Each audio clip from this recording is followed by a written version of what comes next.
All right, boys, we're back at it again with Danger Planet.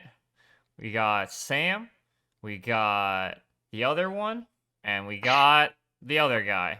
I And literally just Ouch. said his name. I know it's Doug. This is gold. This is I'm the just, I mean, cut. We're going with this. Let's go, boys. We're no. This went on too long. All right, guys, we're back. We're playing Malifaux. We're teaching tier lists. You're gonna hate us. Everything we're gonna do is wrong, but we're doing it anyways. We're here with Danger Planet, with Sam, Doug, and then Pope DARPA's tagging along too.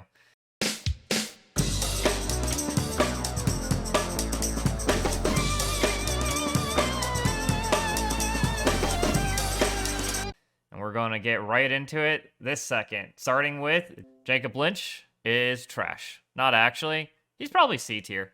Not a fan of this master. Never really have been. I've never seen him perform well at anything.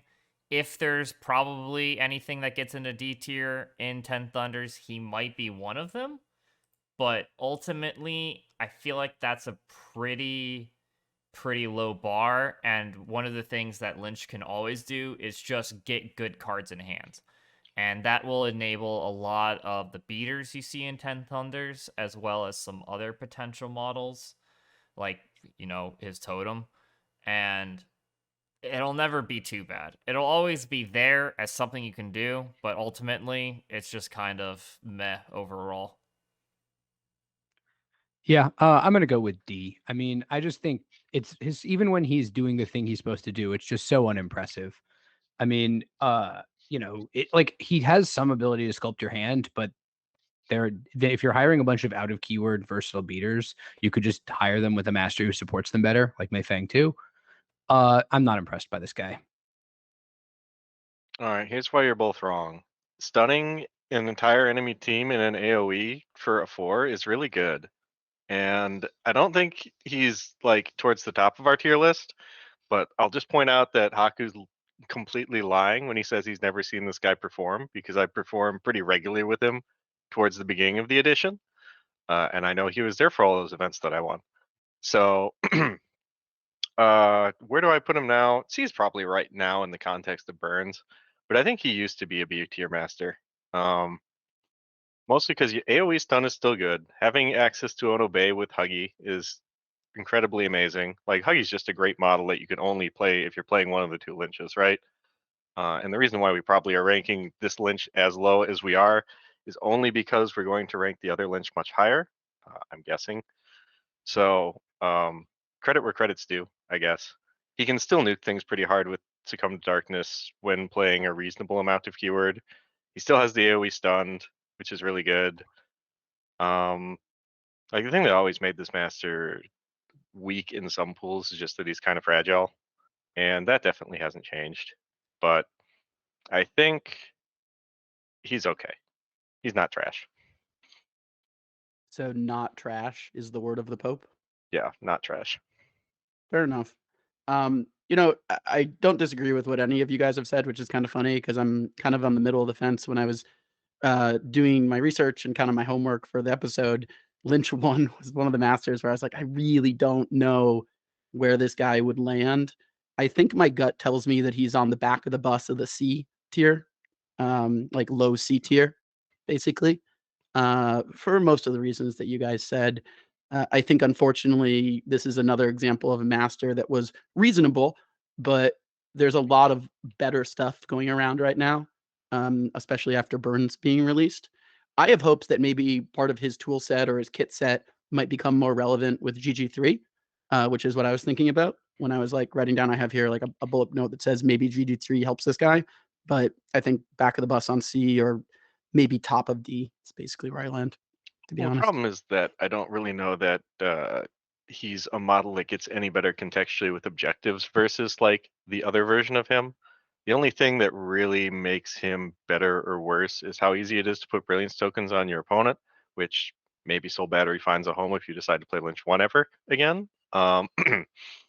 And whether or not stunned is incredibly important on a couple of key models. Like, this guy actually loves to see riders just because riders take maybe one turn not stunned and then are just stunned the rest of the game. Unless your opponent brought condition removal. Yeah, I mean, I feel like But I think we kind of all agree. Back of the bus on C-ish, maybe Yeah. top of D, something like that. Yeah, Oh. he definitely got. I mean, you are right. I very early M3E, he got to see some good play. I think part of that was not knowing how good some of the other masters were, but he definitely stun was even stronger back then. Now it's just accessed by more people. Condition removal is a little bit more common also because of that. Yeah, he got pushed down a lot, I think. So we'll go on to Lynch 2, who Landon rightly correctly said is higher up. I'm a little sad this isn't a picture of Huggy, because that's the real master, but I would almost put it in an S, but the only reason I don't is because it is very specific. I think he's more specific in play pools than most like all-in kill masters are, and sometimes just loses if your opponent has enough henchmen with or hard to wound that you don't have good kill targets when you all in on a Huggy turn 1. But even if that doesn't completely go off, Huggy's just a disgusting model. You can still do a lot of different plays. He's still strong, even without the alpha going off completely or even not being attempted at all. He can still definitely see play. So I think he's a solid A. That's about it. He's just a good model. Huggy's amazing. Higher than the original Lynch, but for me, it's got to still be D.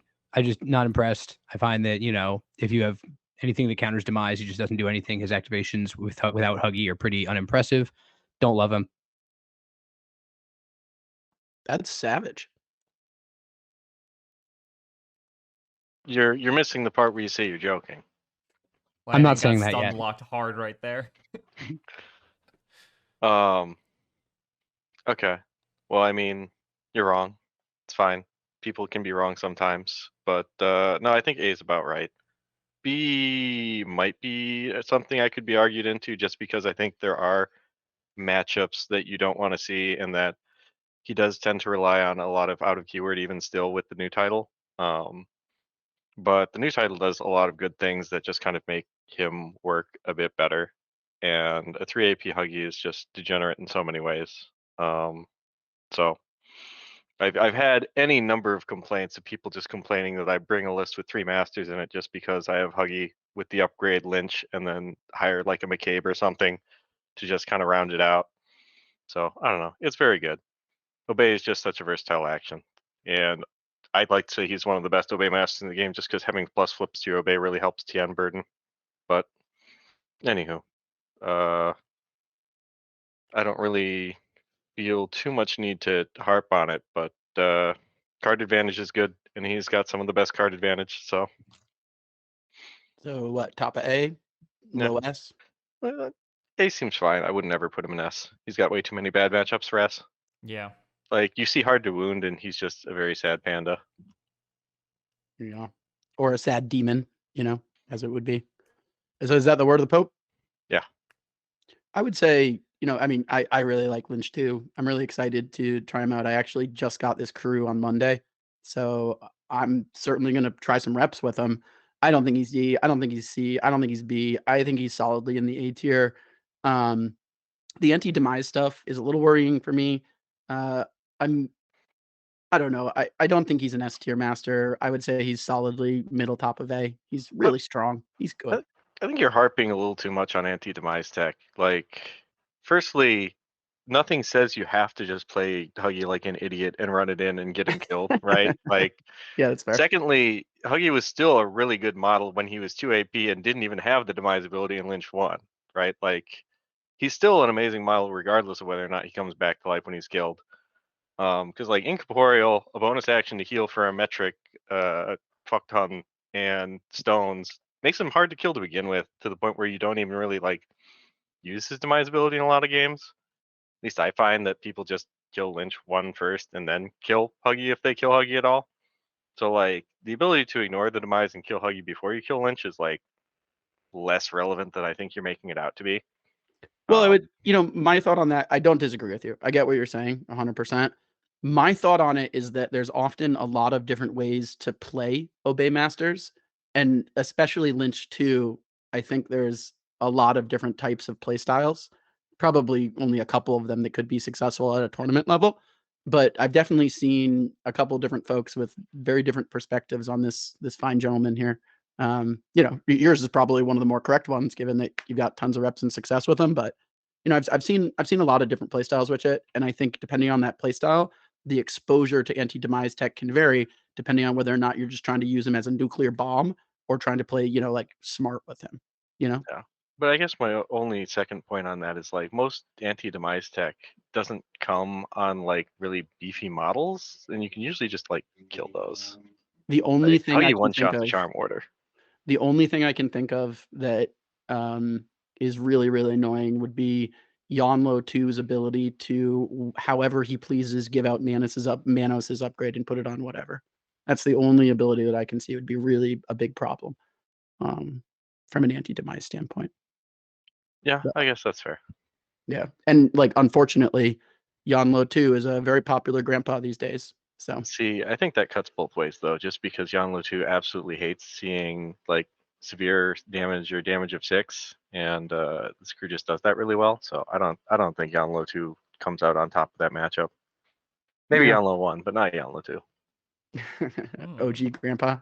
All right, fair enough. I agree with what you're saying. I don't think what you're saying is wrong, but I definitely have my perspective on it. So Yeah, I've seen the Pope top too many tournaments with this and win too many games with this, and I've played against it, and I hate it to ever put it lower than A. Honestly, it can be a monster. I think it's solidly especially an A. if you're allowed to. The anti-demise even goes further away, and even hard to wound isn't as relevant a thing when you are allow double masters, and you can bring in McCabe 2 and precise.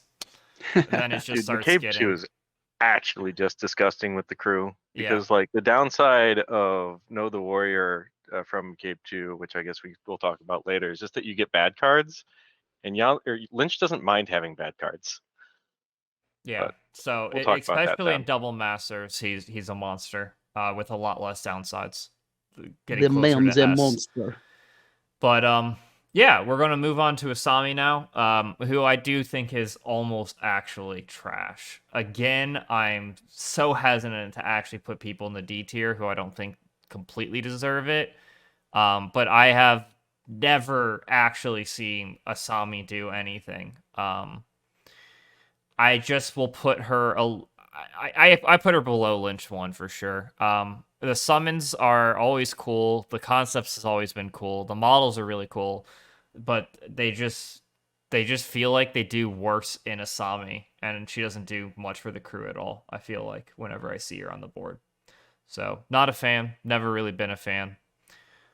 Low C, very low C. Yeah, I mean, she's a summoner. She's been hit by all the GG2, nerfs to summoners. And then there's her summoning was already balanced around her summons not sticking around. And now, even while they stick around, they don't do much. So I'd say D. Yeah. Wrong. Definitely a B tier master. If Yanlo 2 didn't exist, she'd probably be the best symbols runner in the faction. So I can't give her less than B for that. The only reason you haven't seen me play her more is because I just never put together her models.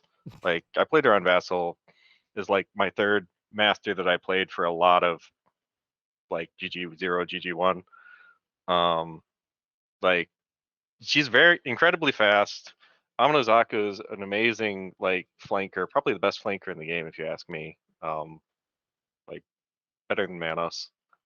And so I don't know. I like her. She's very fast. She can hire whatever the hell she wants because twisting tendrils is a really good action. Like being able to do that 3 times a turn or 2 times in a summon is really nice. And Obsidian Oni are good sources of damage, right? She also can like trickyly do certain schemes. Like even without the strategy thing, like your summons were always doing schemes anyways, as opposed to strategies. So that much really hasn't changed.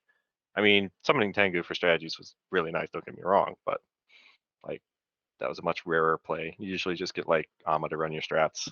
Plus, you have in keyword Tengu. Like that's great. Yeah, like Ama and a Tengu usually runs most strats if you can just like bog them up with Oni or whatever you hired out of keyword. Like, don't get me wrong, she absolutely doesn't function if you just hire her keyword, right? Like, if you only played her keyword, I would say she was CRD, right? But you never do that.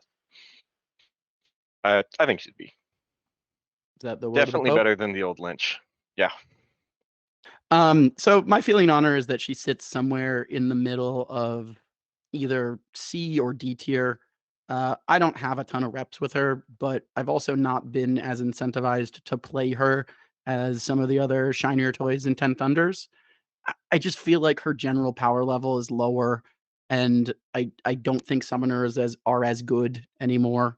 In my mind, she's probably, you know, low C, high D, but that's more from a ignorant 10 Thunders player than someone like Landon who has shitloads of reps on this faction.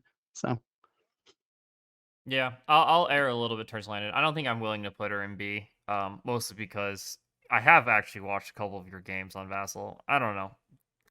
She never impresses me. I'll admit Alma is a monster, but the rest of her crew, I don't know how much she turns it on by just being a model. Why that does her pushes henchman people. not have a bonus action? Because she has 2 henchmen, and the one you're talking about doesn't exist. Oh shit. Okay, that's fascinating. Why does reaching Chandril have a gun on it? Because it's already a ridiculously good support action. Okay, well there you go. Yeah, I'll put her at high C. I'm not quite gonna let her break into B because I think 10 Thunders is gonna look weird. I think tier list wise, but I'm jumping okay in, with high C, to be honest, in post burns, but there's no way I would let you put her in D. yeah. High C is pretty good. I remember drinking it after school. Asami 2, I am tempted to put in D. I'm gonna Give in to your temptations. yeah. This model is actually trash. It's this is one of the reasons I didn't want to put Asami 1 into D is because I just knew this one was coming up. I don't know what she does as a unit. The Dimension Tear stuff is like cool looking, I guess. I don't know. It's just so bad. It's everything she does seems counterintuitive and doesn't synergize well at all. I can't see her do things. I'm not impressed. Yeah, D for Dogwater. Someone explained to me what this model actually freaking does. It's so hard to make rifts, and they go away as soon as you use them. And like you have to jump through so many hoops to do her thing, and the payoff isn't that impressive. And she still has her fairly bad keyword, but you have to actually pay full freight for all of them you want. She sucks. Yeah, if you wanted me to explain what she does, well, you look at Mei Fang's card, right? Mhm. And then you realize this is way worse than that, but it's the same play pattern. So one thing that she really does is like let you move all of your Oni up the board quickly. But like this is a master that really had a game plan, and then they decided to errata it before like it really hit the tables. And I think that like emergency errata the day on this card really just put the nail in the coffin as far as like having any competitive viability. What was the Um, errata? so there's 2 things they did. Firstly, Wrath of the Chemon didn't used to be once per turn, and you'd be like, oh, but Landon, how can you do a bonus action more than once per turn on your master? Well, your henchman Amanozaka could get that to go off another time. She lets you take another action. And the second thing is that the possession trigger on Spiritual Invasion didn't used to be enemy only. So you used to be able to just like do some Matryoshka shit with like a Huckster and drop your double activation Joragumos in your opponent's face turn 1. They decided that might be a little bit of an NPE, and I don't know that they're wrong about that, but getting rid of that really just like got rid of the only thing this master had going for it. So yeah, D for Dogwater. It is forces that you to your play a lot of final? a bad keyword to begin with. It makes like I will say that if you are playing this model, like the 6-stone yokai that come in her box, like she's really good with those. She makes those actually score 1,000,000 points before you lose. Before So you if lose. you're going with that route, like you might be trying to just like rat your opponent and play an 8-point game. Sometimes that works, sometimes that doesn't. So I think you'll have success with her doing that if you're going to do anything. But if you ever have to fight with this master, you've lost the game. And that's why I don't think she's very good in the current environment to just like put a little ribbon on why we're putting her in trash tier. It's the current gaining grounds. There's a lot of fighting for objectives. And if that was not true, if you're playing like some weird symbols, spread them out, martyrs pool with a million different schemes that require your opponent to like use AP, like then she could be okay. But I think that's like her ideal scenario, being like the 7th pick in that sort of lineup. So Being like that's why she's almost D the tier. worst pick. All right. Is that the word of the Pope? Yeah. Okay. I thought a lot about this, and the specific thing that I thought about was which master I hate more, Molly, the title version of Molly, or the title version of this master. And I think the answer is that they're both Oh my god. absolutely awful. Yeah, totally D tier. All the reasons everybody said. I own this model and never plan on playing it, nor putting it together, nor painting it. So unless they really change something. So yeah, that's where I'm at. All right. Well, onwards to McCabe, Burp, the burp, once burp, burp. shining beacon of this faction. Just by how annoying he was. Now I think got power crept probably to B. I might see arguments for still putting him in A. He's just solid. His crew is solid. The upgrades he hands out allows him to be, versatile in what he want him to do. But largely it's, Rough Riders score points. He holds the center and slows people, and it's just good stuff. His crew is just good stuff, which allows him to be pretty good. Used to be really good, but I think he just got power crept where that good stuff just doesn't compete with the great stuff currently in play. Yeah, I just think he's way too finicky. There's too much like setting things up and then having to like keep like very close track of who's got what and who's positioned where and order of activation stuff. I've just never been impressed when I've seen him. I'd put him in D. Are you putting every 10 Thunders model in D? Absolutely not. I really resent that. I think that I'm taking this as seriously as everyone else, and you guys should respect my ratings, even if you don't agree with them. You're gonna be very angry when we get to Gremlins. I'm calling this preemptive revenge, you motherfuckers. All right. Sam, you know they say never tier list out of spite. Yeah, I think it's C tier below Asami, honestly. I think Wow. everything that McCabe 1 is like good at, I think Asami 1 does just a little bit better, which is to say that if you're going for like that scheming oriented pool, like I don't know what you're smoking when you're saying his keyword is high. He's got like one good modeling keyword, and that's Desper. Like if you're gonna tell me that like fucking ruffians are good models, or that Sadir is something that you get excited over just kind of looking at this guy, I'm gonna give you another like look. Like Rough Riders are okay, but you got to realize they're still like easily one-shottable models with a willpower of 4. Like I'm definitely not impressed by Rough Riders. They're something I'll take to fill out points, but they're never a reason I'm playing McCabe. So no, I don't think his keyword's particularly good. I don't think this version of him plays well enough to like justify playing him keyword agnostic. Like he's also just weirdly squishy at like 10 wounds with a demise ability to turn into a way worse model. No, definitely see it the best. Hmm.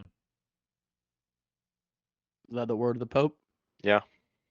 Wild. That's crazy.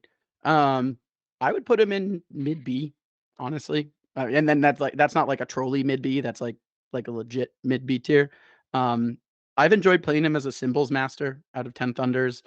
I agree that he's probably gotten a little less shiny now that Burns has hit, which is funny because we keep saying that about so many of the different masters, right? I mean, I guess it makes sense they doubled the amount of potential masters in the game with Burns, but I do think he's gotten a lot less shiny. I put him in B though. Still, I agree with both sides of this argument, but for me, solid middle tier B probably, especially if you're going to a tournament where you need a symbols master. So. Yeah. Huh.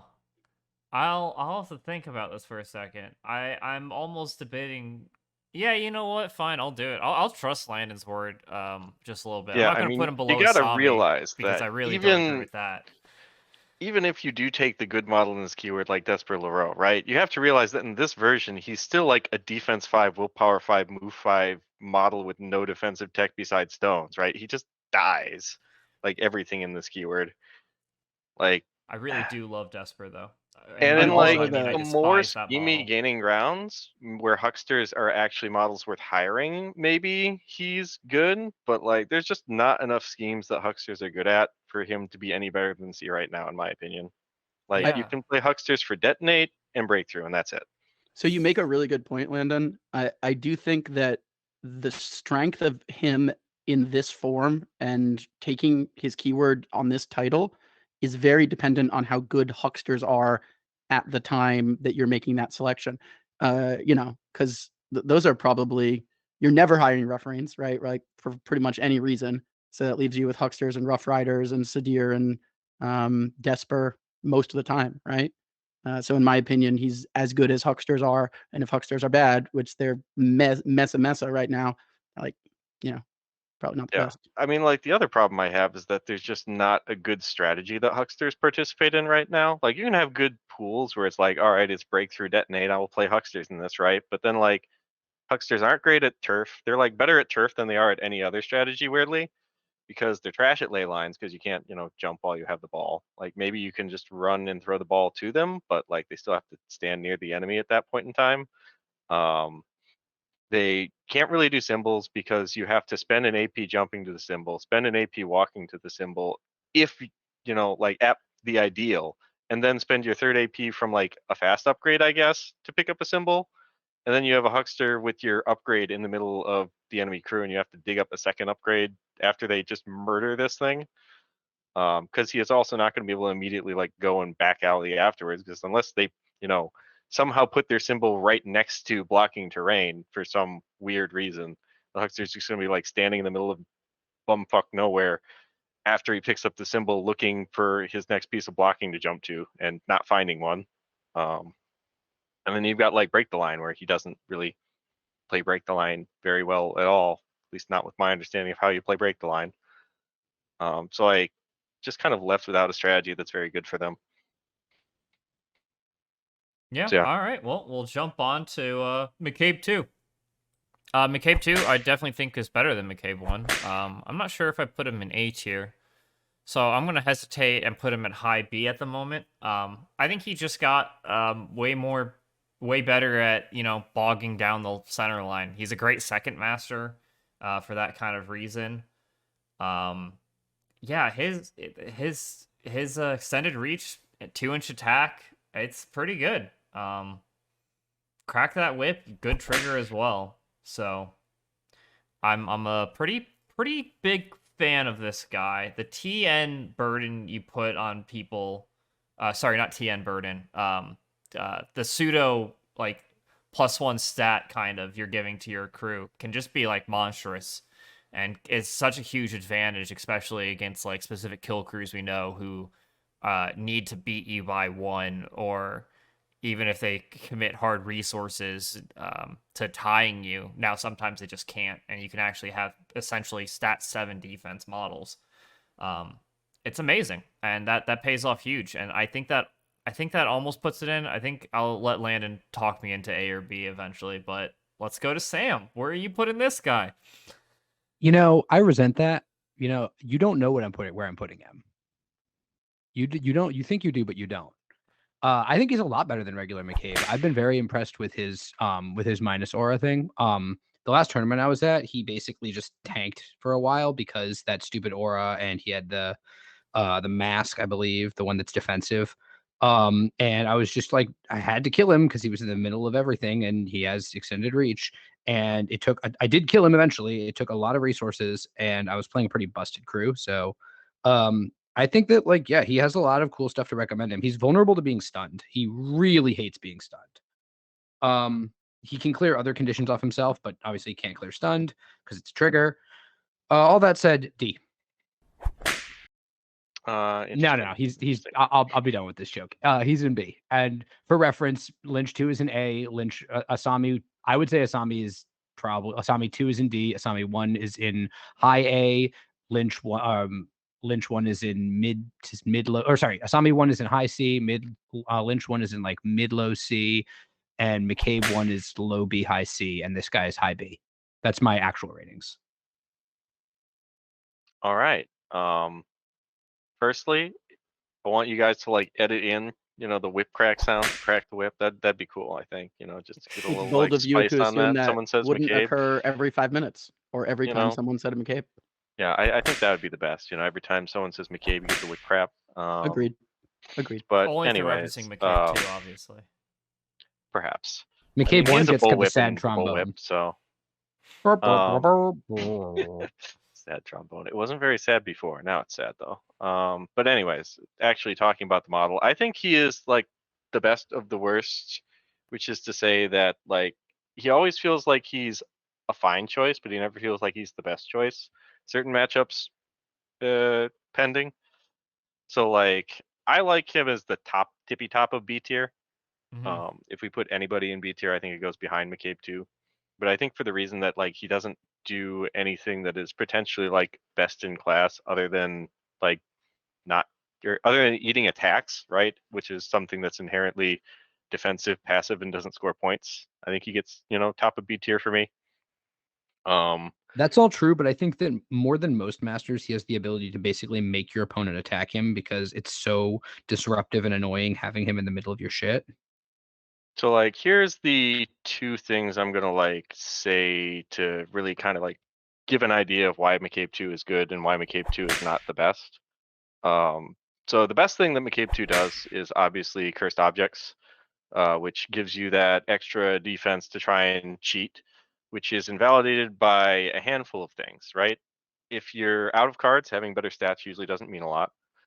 The reason why that's not too much of a big deal is that you have a lot of card draw models in keyword if you're playing in keyword, but more importantly, you usually have the trinket that gives you Know the Warrior, which says if you have focus, every time you cheat, draw a card.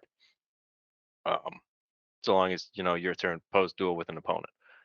So condition removal that just removes your focus really puts a screw on that plan. With his willpower 5, if you do that from more than 5 inches away, he's still willpower 5. So anything that kind of like deals with him from a distance invalidates half of his shtick. And if you can keep focus off him, that invalidates the other half of the shtick that kind of gets it going. So if you can piece together an answer to one of the two parts, or just, have stat 7 versus willpower, I don't think he's as annoying to deal with as people might make out. Like the counterpoint is that if you just have a lot of card draw from his regular keyword, you can try and counteract not having Know the Warrior active, but then you're taking some of his crappier keyword models and trying to keep them around scrap, which is at odds with their very mobile shtick that they have.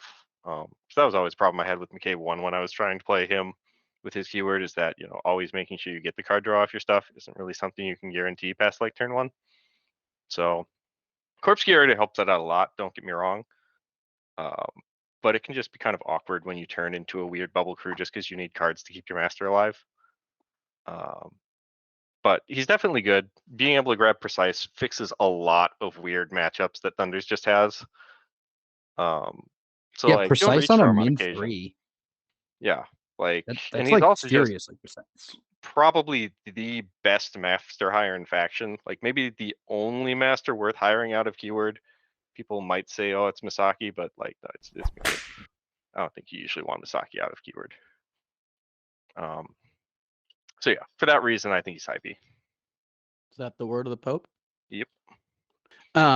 I would put her at the very tail end of, or sorry, I would put Mr. McCabe at the very tail end of A. I think when I look at it, he is, by the definition of what we're calling A, which is playable in most pools. I believe that he is playable in most pools. He's probably not the best. So, I agree with what people are saying, but I would put him at the back end of A. I've seen too many games out of him where he's just been really, really impressive. Are there masters that do particular things better than him? Yeah, probably. But is he a solid choice into most pools and never a bad option? Also, yeah, probably. So I think I'd put him, tail end of A for that reason. I think almost any other A tier master is in front of him, but I would put him at the back end of A. That's not. I think it's hard for me to put him in A with how bad his keyword is. Right, but 10 Thunders has insane versatiles. So like, and I do think he's that better in 10 Thunders. Is the most slanderous thing you could possibly say on this episode. I don't know where you got that opinion, but that is actually to me. All right. Well, I think with that, I'm just gonna move on to Mei Fang. Let's keep this train rolling. Mei Fang, one, I'm not a fan of her. I'm not a fan of her in Arcanist. I think she's worse in 10 Thunders. Um, I'll actually put her behind McCabe. Nah, at least from the at least Ride the Rails is always like a good ability to just have in your keyword. So I'll still give her a higher C, but her keyword isn't great in this form of her, and Ride the Rails goes far. You know what? I talked myself out of it. No, she's better. I really don't like her keyword in 10 Thunders, and I don't think it's good enough to justify playing over most other masters in the faction. So I'm pretty sure low C is where I want, mostly because she doesn't have good ways of getting scrap to turn on Ride the Rails in this form of her. Do you want to put her in D maybe? Honestly, I could if Landon gives me the go ahead, I could be talked into it, but Nah, I think I that's wouldn't too put her in low. D. I wouldn't put her in Go D. ahead, I'd put her in D. C. I'd put her in C. I mean, obviously, this is another one who's affected by the fact that like, when are you ever declaring Mei Fang 1? If you like have already declared the keyword, why would you take Mei Fang 1? Yeah. But like I don't know. I feel like there's a like Ride the Rails is a pretty powerful ability. It does require setup, but she sets it up a lot. But like I play Foundry models with Ride the Rails in Trixie a lot because I really like Survivors and Sparks, and I think that they're so powerful when you are dropping scrap that like the real only limit is how much scrap you can drop, and you can drop a lot of scrap with her keyword, and you can do a lot. I don't know. I think she has certain powerful plays. I would agree that C, because her powerful plays are pretty telegraphed. Like it's not hard to tell what she's about to do to you. And not that hard to plan for it, but she can just like drop a lot of steel on you from a long way away. So I wouldn't put her in D. I would put her in C. I would even put her above Asami in C. Probably below Lynch, because when Lynch is like on plan A, he's just running around scoring points and being a speed 7 trample master, and handing out fast and all that crap. So he's like actually sort of doing stuff even when it's not that impressive. Whereas Mei Fang can have some very unimpressive activations, but I think it's not super hard to set up very good activations for her where she's just jumping around killing things. So yeah, I'd put her C between McCabe and Asami. Actually, D tier, you have my permission. This master is not good. So like in your worst case scenario, this master actually just feeds your opponent resources. Like playing in an Everborn, they just bring like a Widow Weaver and suddenly you're just giving them scrap to summon, right? And like in the best case Well, that's scenario, why you you're need usually Rockhopper. just running into things that actively counter your stuff. And the answer that you usually have to do in order to like A, play your gimmick, and B, protect your gimmick is to like willpower 4 enforcers that both have low wound counts that just get one shot. So like without Soulstone Cash to protect those models, this actually trash. Like I could see Arcanist Mei Fang making C tier, but I could not see 10 Thunders Mei Fang making C tier. That's savage. I mean, I'm a savage I guy. think it's right. I honestly think it's right. I think you're overestimating how good this crew puts out scrap in 10 Thunders as well, because of what Lana just said. Like, the models go forward and then just die. And if you Okay. don't take these fragile enforcers to try and like bring your gimmick, and even if they go off and your opponent just interacts with you and gets rid of your, scrap gimmick, like this crew just does not work if you don't have Ride the Rails. It has nothing to offer in that instance, like that you couldn't just get out of another crew that does not telegraph a game plan, that is not easily interacted with by your opponent. Like, yeah, I don't. The only thing I can have positive to say about this model is that it has stat 6 Breath of Fire. Well, I'm not going to disagree with you putting Thunder's Masters in D tier where they belong. Damn, dude. Some salty gremlin right there. Where did 10 Thunders touch you? Yeah, man. I'm Jeez. just to be Yambo honest, I'm too. just doing it. I'm just doing it because I know it will bother you. I have no actual animus for the faction. They're not rezzers or anything. I do. Those damn Malifaux players. Malifaux would be great if it wasn't for them. All right, is that the word of the Pope? Yeah. Okay. I think she's top of D, bottom of C. For a lot of the reasons that everybody else was talking about. I think if you want this playstyle in this faction, Misaki 1 is just better. I like Misaki 1 a heck of a lot more. She's like, she's D top of D, bottom of C. She's bad. Yeah.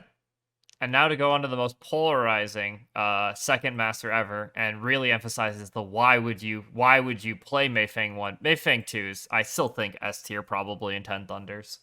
You can't hire Hoff 2 in it, which is very sad for you double masters player.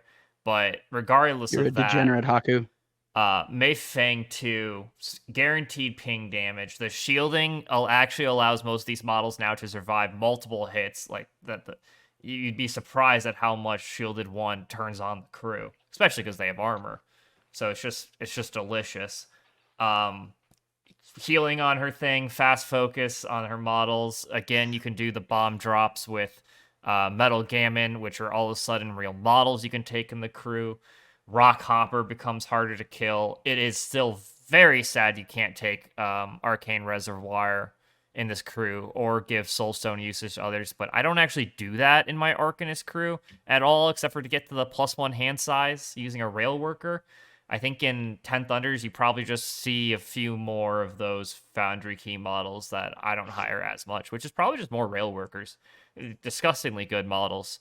And yeah, the whole crew just turns on with Mei Fang title, like a ridiculous amount.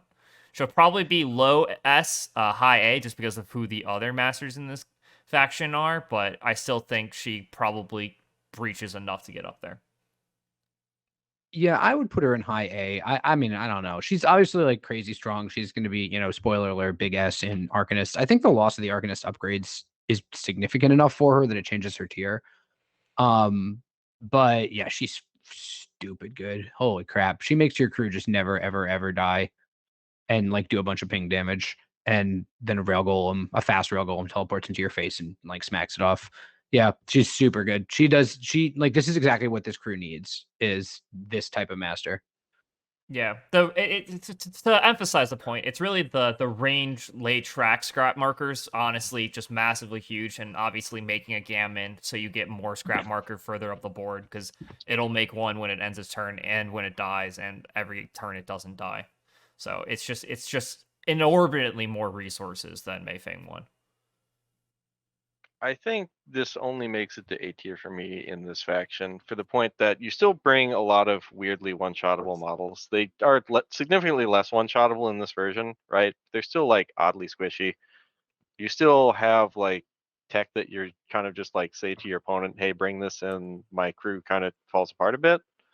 That being said, she definitely has like the strength in this version to like play well, but the same problem she has in Arcanist is a little bit worse in Thunders, is that she has a lot of TNs and you don't really have good ways to fix that.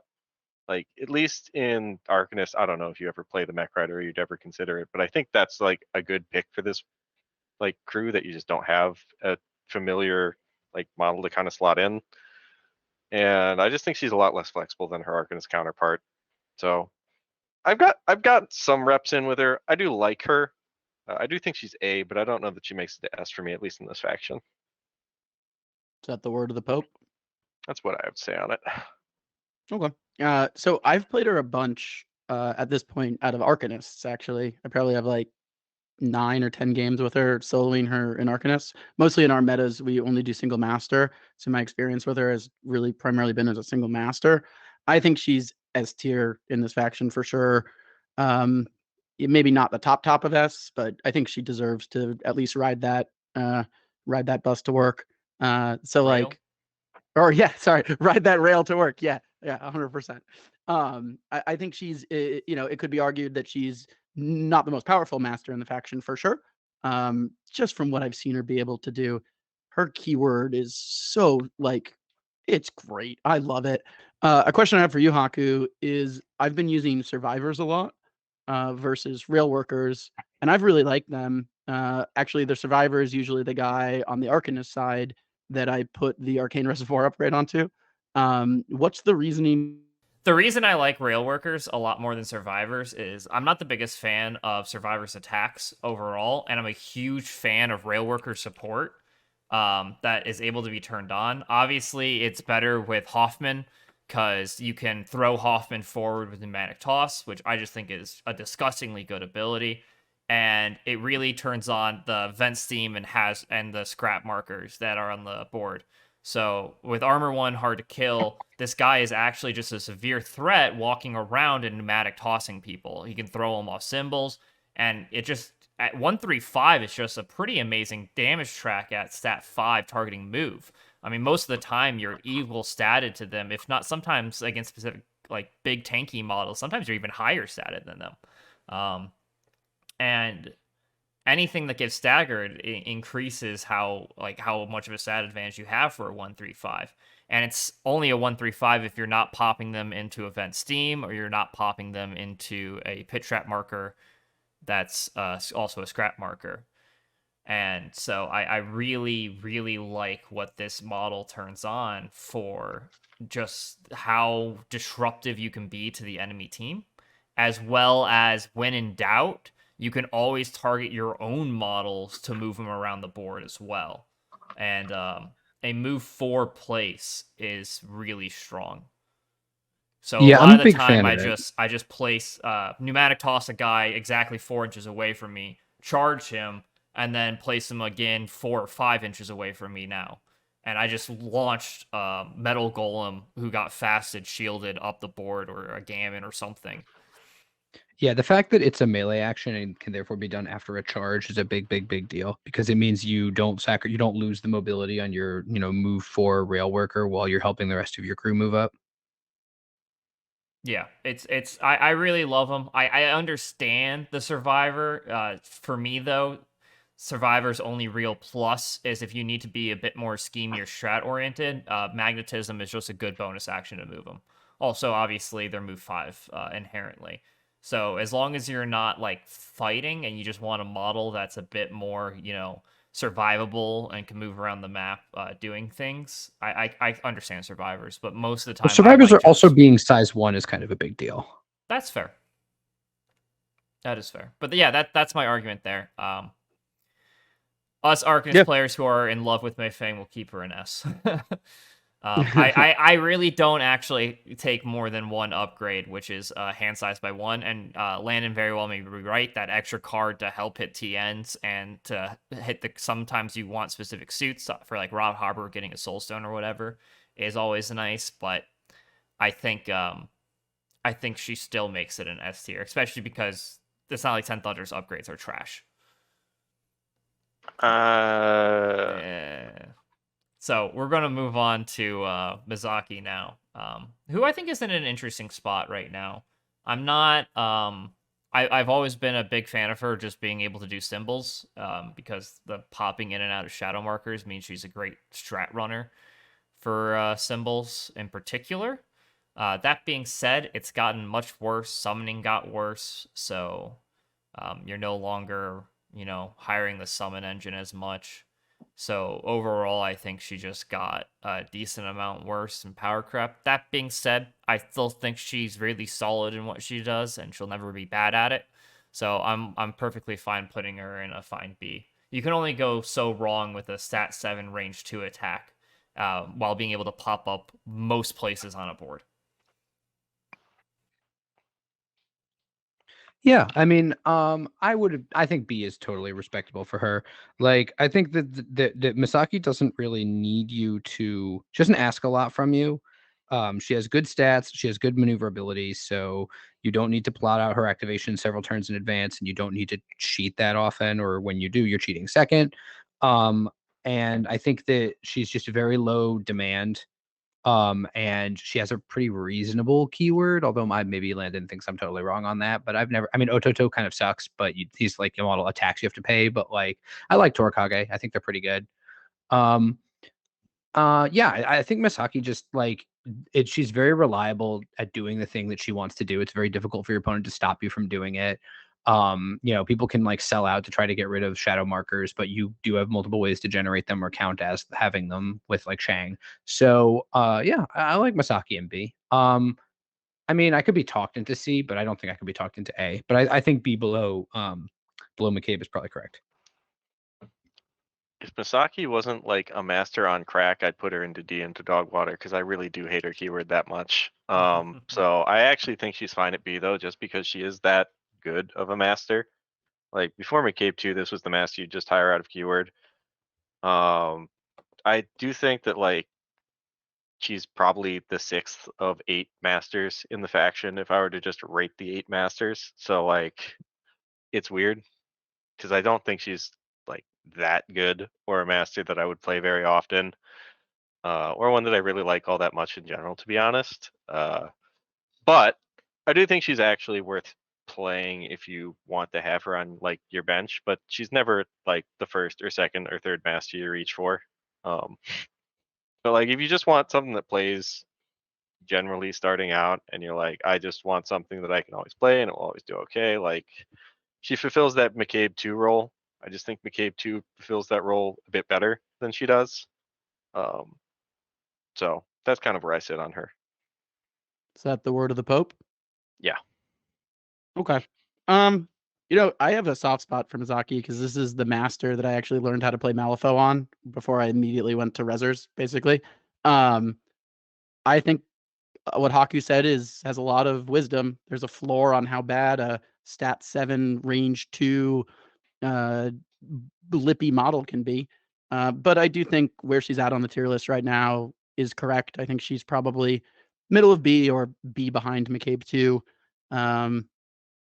I think that's fair. I think she's where she needs to be, honestly. All right. Well, with that, we'll just move on to Misaki 2, who is remarkably worse. I don't think she's D tier, mainly because Stat 7 Obey is always perfectly fine as a master and can allow you to do some cool things. Also, her, burying targets is kind of fun with Twisting Pass. That being said, I mean, if you want obeys, why are you not just playing Lynch 2? So kind of like Misaki, but unlike Lynch 2, she doesn't have a follow-up and her keyword is actual dog water, as Landon said. So it's just remarkably worse. I'll put her at like bottom of C. I really don't understand like why people play this master. It's just worse versions of so much worse versions of that master because the keyword is a joke. Yeah, she's Drek, absolutely, dude. I'm sorry, and I mean, like, I'm kind of enjoying the fact that this is this is the right faction to pick to put people in D because 10 Thunders has a lot of crappy masters, even though they have some very good ones. She's the 3rd best Obey master in the faction. That is not a place you want to be.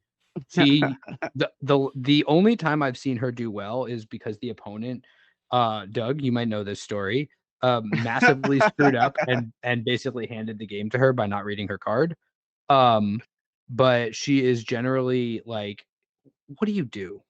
Like she's an obey master, but the stuff she obeys is bad. Because her keyword is bad. It's like that meme from where the person's being peer reviewed, and it's like, what is it that you say you do here?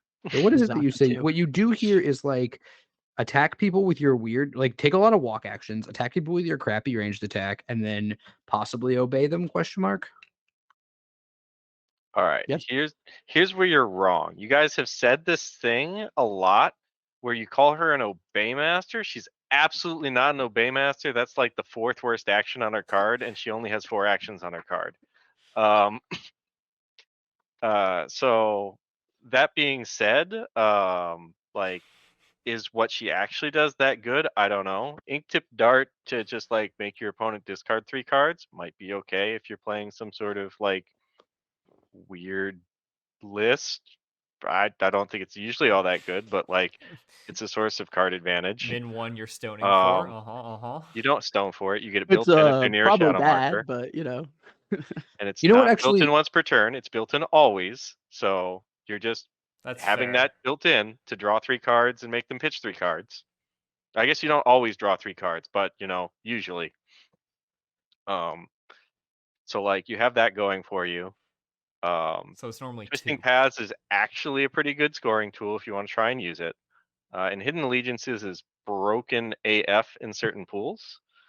That being said, I think I still have to stick with her in like C tier. I would love to put her in D tier just because of how much I absolutely fucking hate Ototo.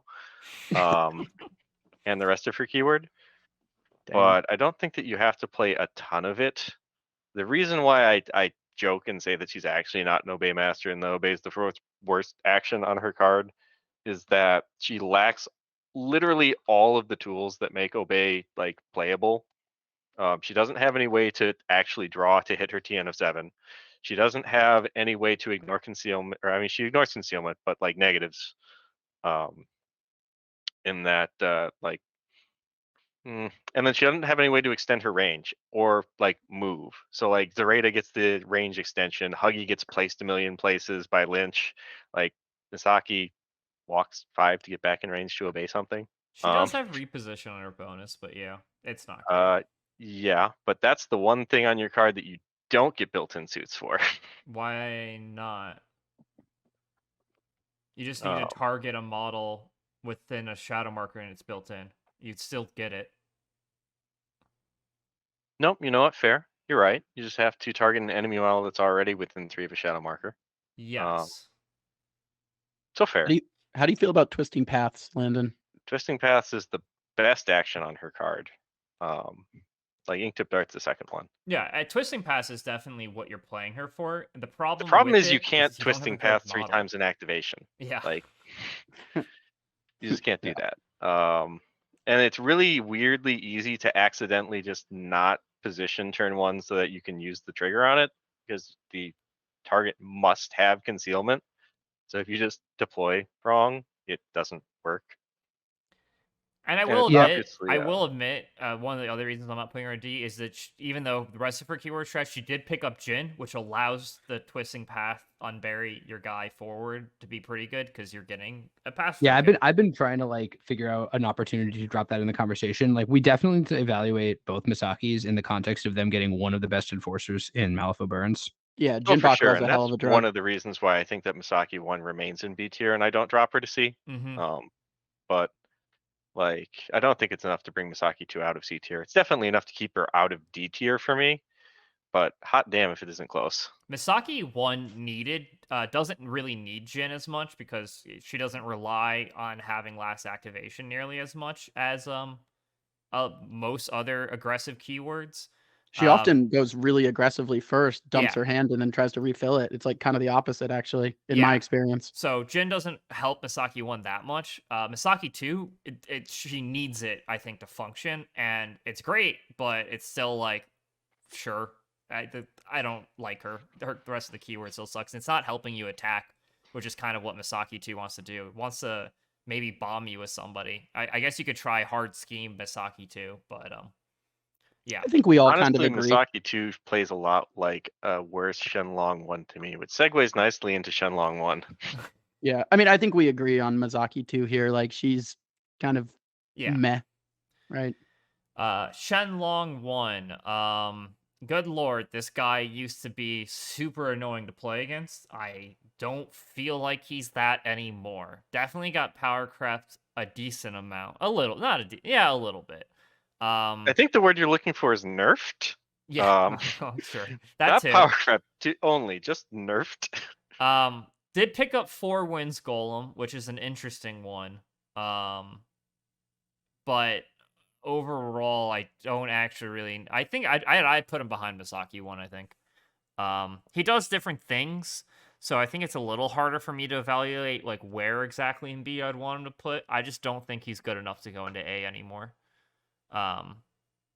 Yeah, maybe plus even with the nerf to Fuhatsu, which was one of the key models that he was able to manipulate with the movements, shenanigans, and all the stuff he did. Right, like that was kind of tied to Shenlong 1 was the strength of Fuhatsu pre-nerf, right?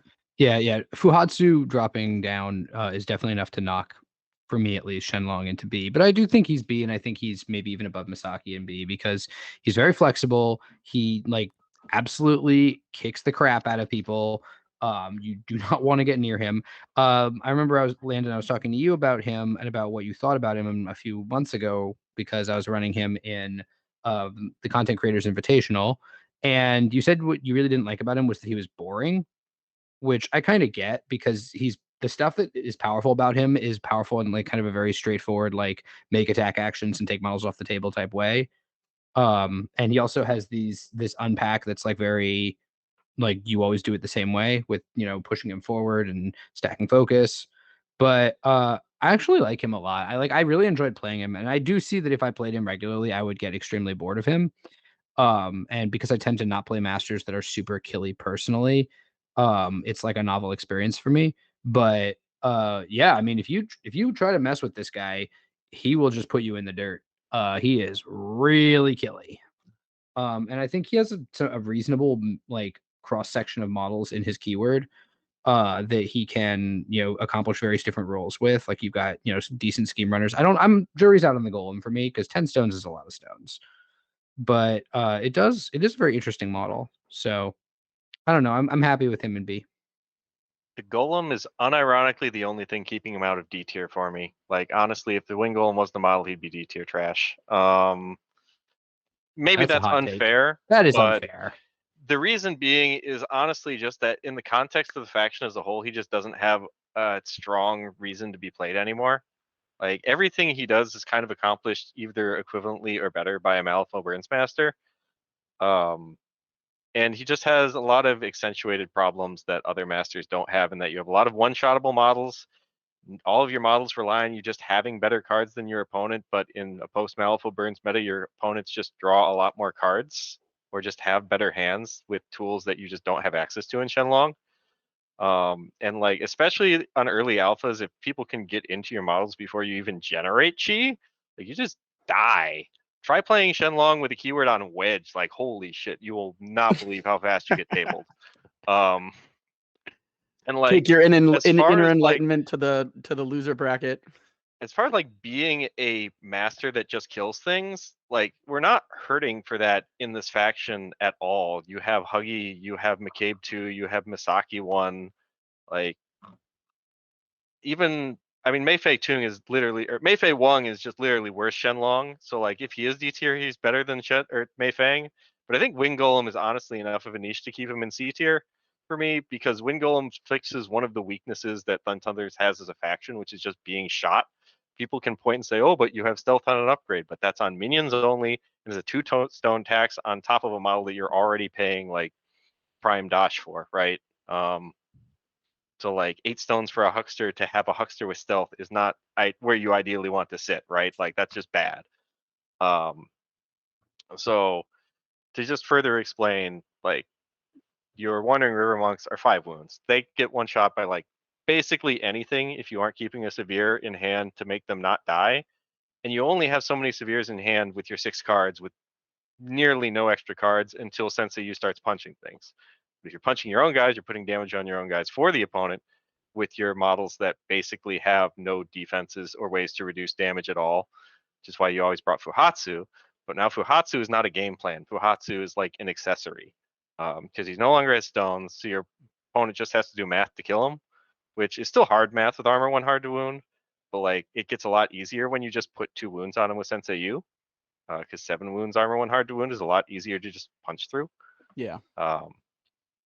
Yeah. And then yeah, I think that the previous way you played Shenlong in like a competitive sense was strictly speaking a Fuhatsu-oriented game plan. Otherwise, you were just playing a worse version of someone else.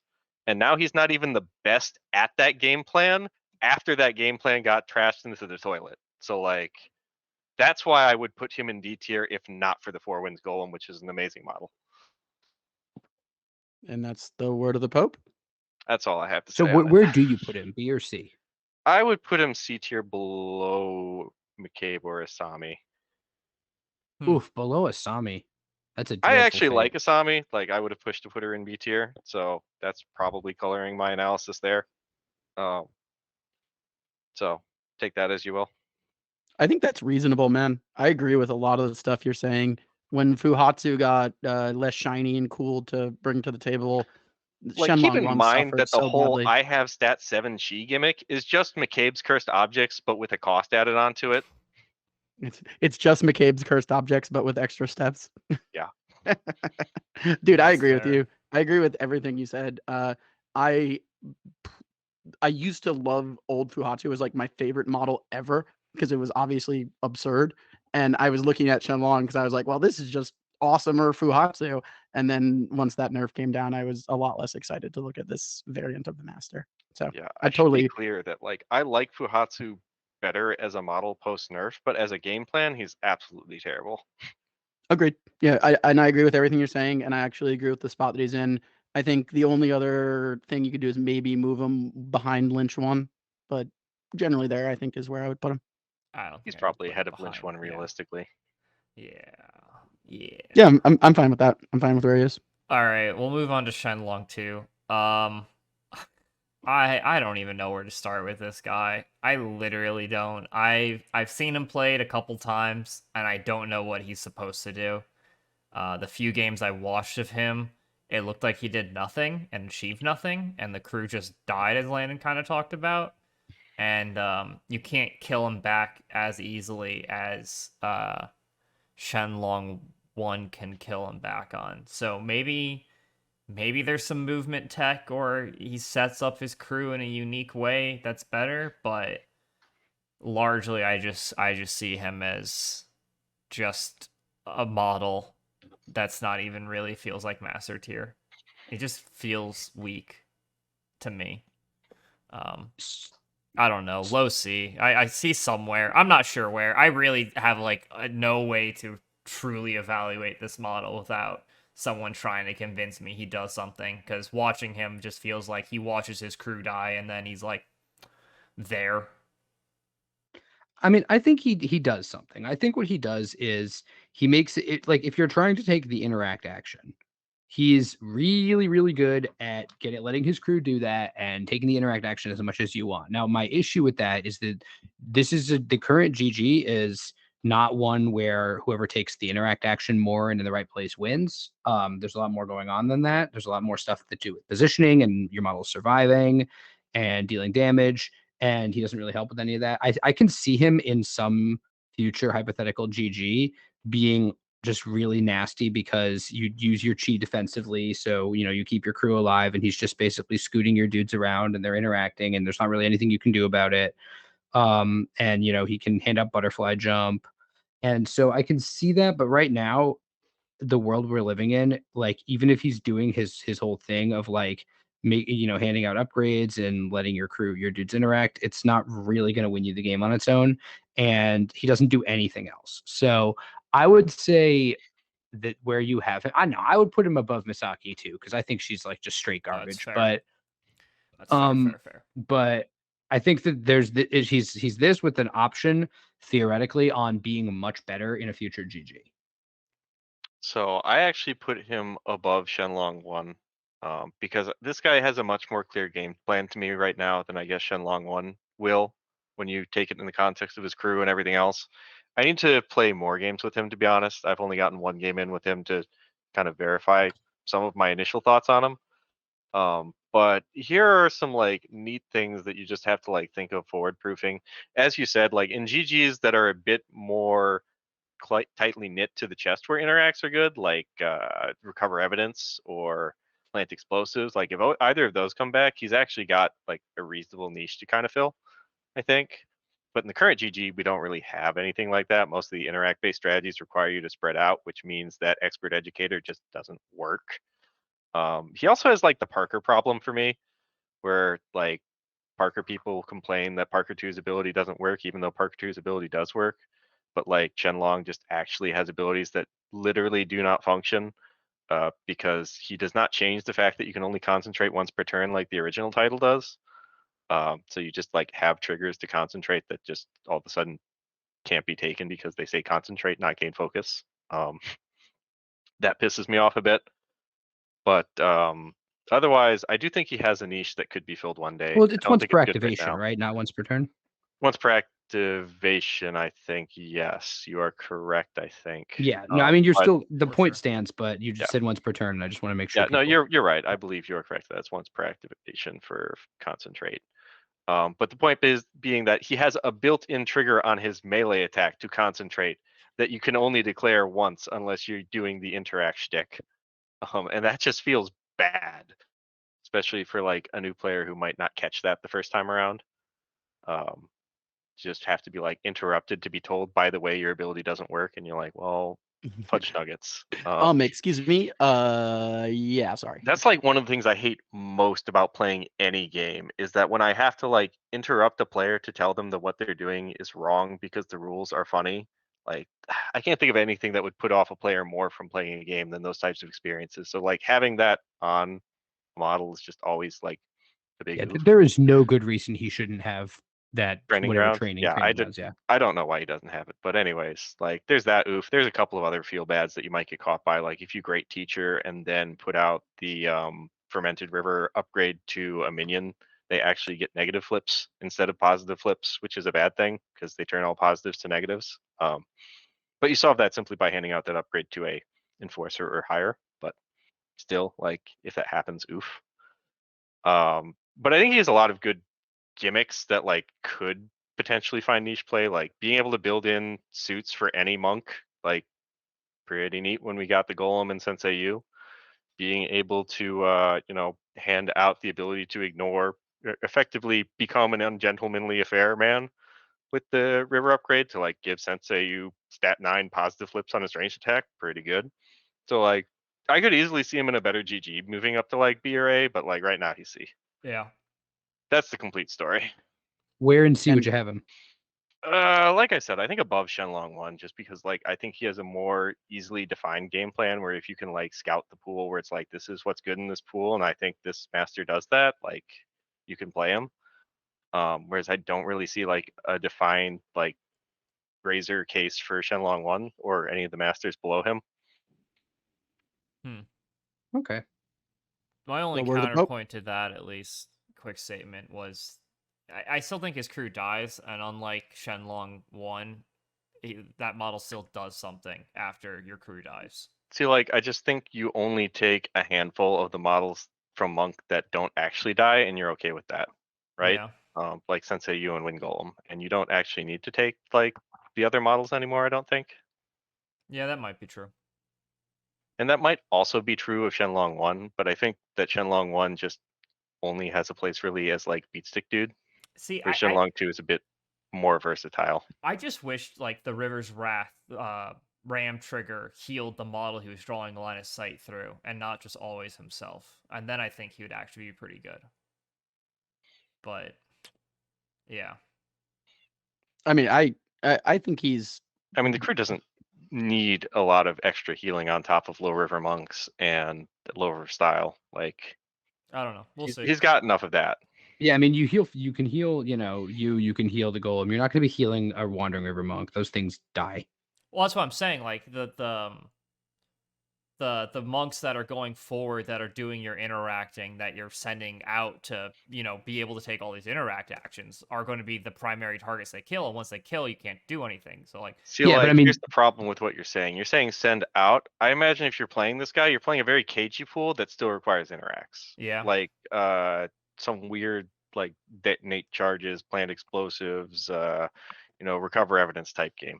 yeah. And we'll on see what top of GG3 that- looks like, I guess. Exactly, right? Exactly what you two just said.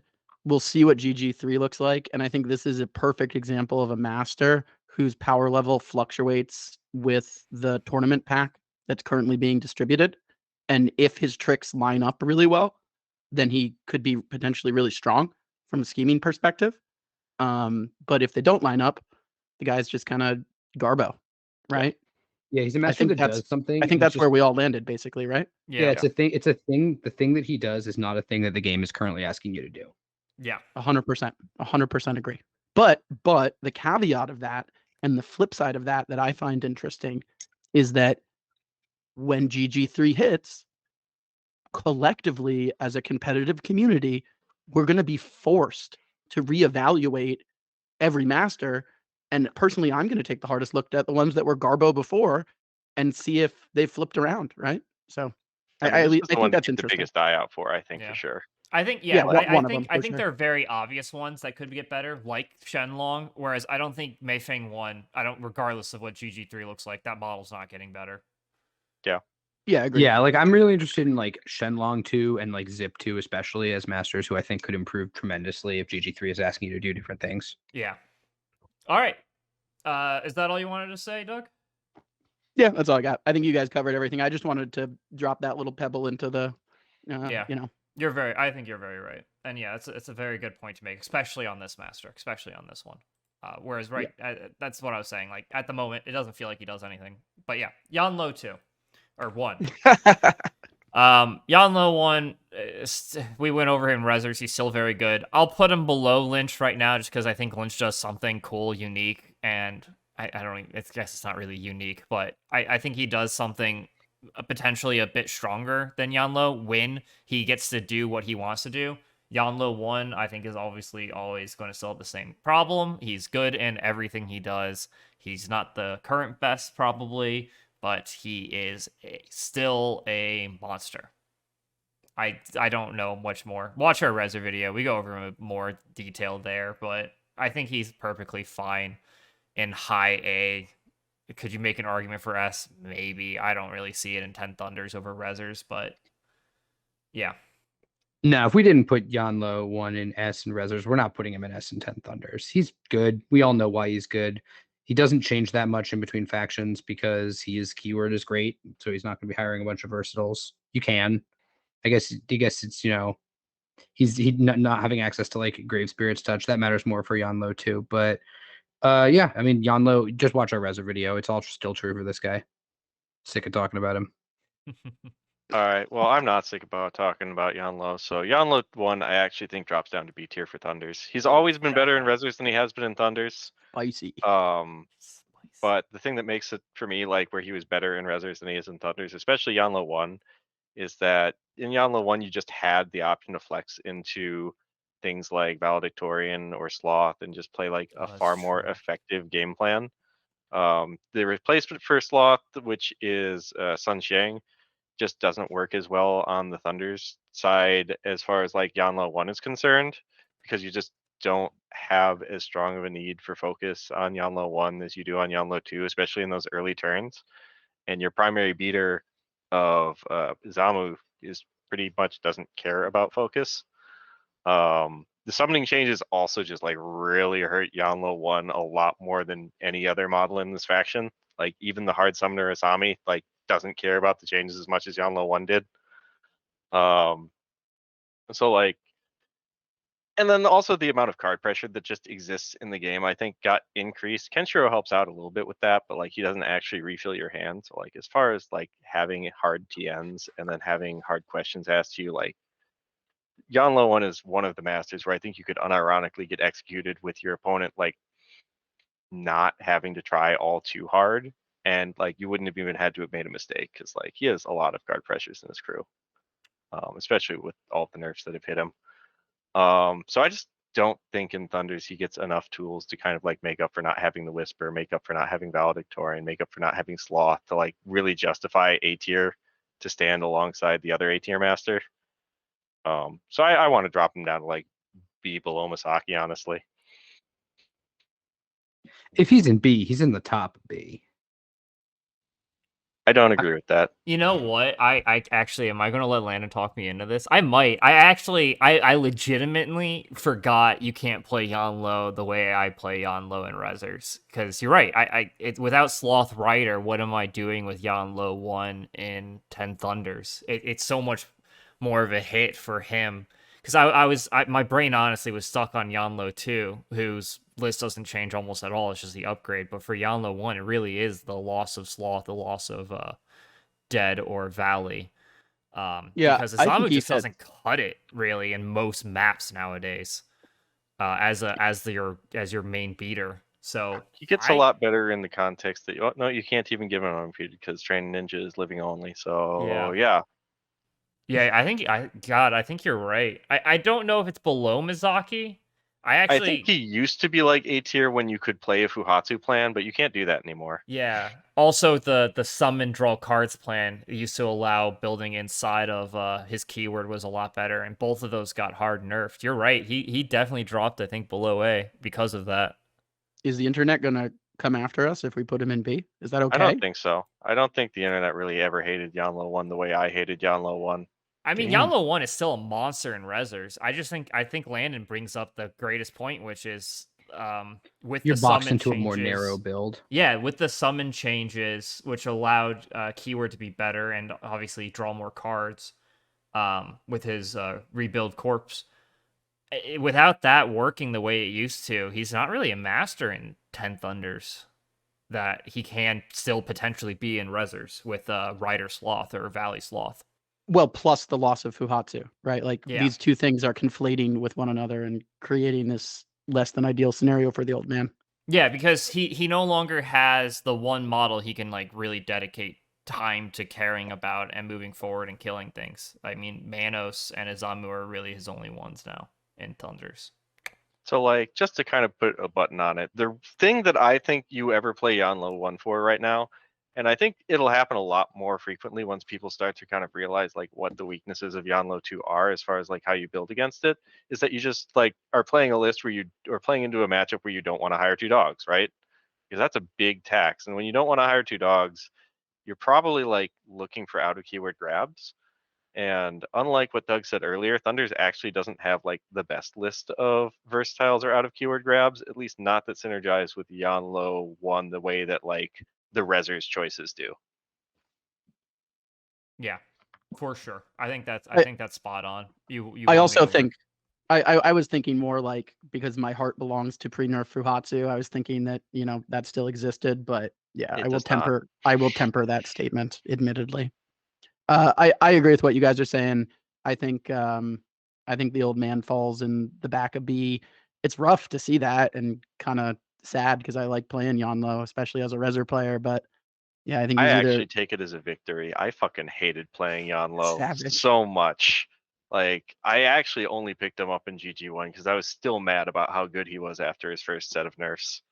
Like, I played Yeah, him out I of don't pure know, man. spite.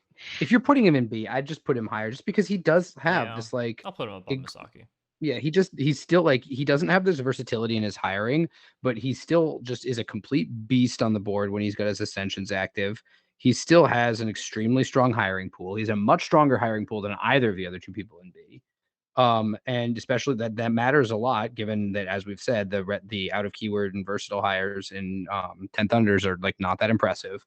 And he just like, there's a floor on how bad he can be because, you know, he's still Yanlo. Like, I And think that he's floor definitely is worse. Tara 2, where you get kidnapped activation 1 and lose Yanlo on the second activation of the game. Yikes. Or the first. Yeah. Or just play a single model with take the head. I think he's sandwiched in B where he should be. I think this is fair. I mean, Yeah, you at do least- have the Ashigaru route to go into, and I think that is what you do. But yeah. Yanlo 2, I don't have to say anything more about this. He's an easy S. He's above. He's currently one of potentially the strongest masters in the game.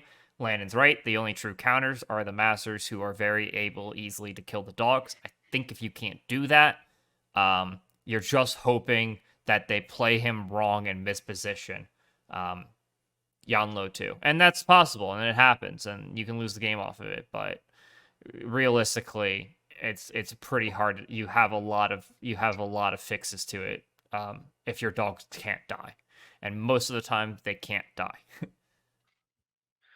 Yeah, I'm done talking about this guy. Whatever. S, sure. Fuck this guy. Nerf this guy, please.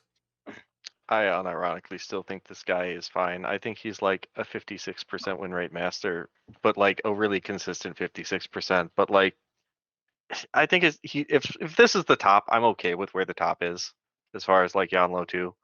Like, I don't want to get into this argument again, but Yeah, we've already done it. Listen to Rezzer podcast. I think he's good, but not in a way that's like super bad for the game. I love Grandpa too. He's the man. I play him out of Rezzers, which is what I'll be trying to punish Sam with over and over again until they nerf him. But here I still think he's us as well. Yeah. I think Land's forgetting he can be played in Rezzers, and that's more disgusting, but whatever.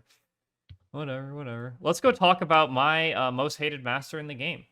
I despise Youko with a burning passion. I think. Look, you can't hate Youko 1 though. We're going over Youko 1 first, oh no, right? I hate Youko 1 more than I hate Youko 2. Because Youko 2, I think, is a real model that can play the game and is kind of interesting. Youko 1 is just a negative play experience that's bad. And all you're doing is playing a bad master and making Malifaux unfun while doing so. I'll win the game, and I'll hate every second of it. I despise this master. I knew certain people that literally do tabletop gaming just to inflict that upon themselves and other people. Like This is the they're master for you, then. I'm they're going to true put her in degenerate. C. I could make perfectly fine arguments for D. I actually probably, you know what? I'll change my mind. She's worse than Mei Fang. I legitimately think this model is very bad. All the things it does is just makes your opponent play the game at a slightly lower power level, and that doesn't even work nearly as well as it did before Malifaux burns than it does after. She got changed a little bit to be more consistent, and that was kind of nice. Honestly, those changes made her a little less degenerate and a little more into a playable model.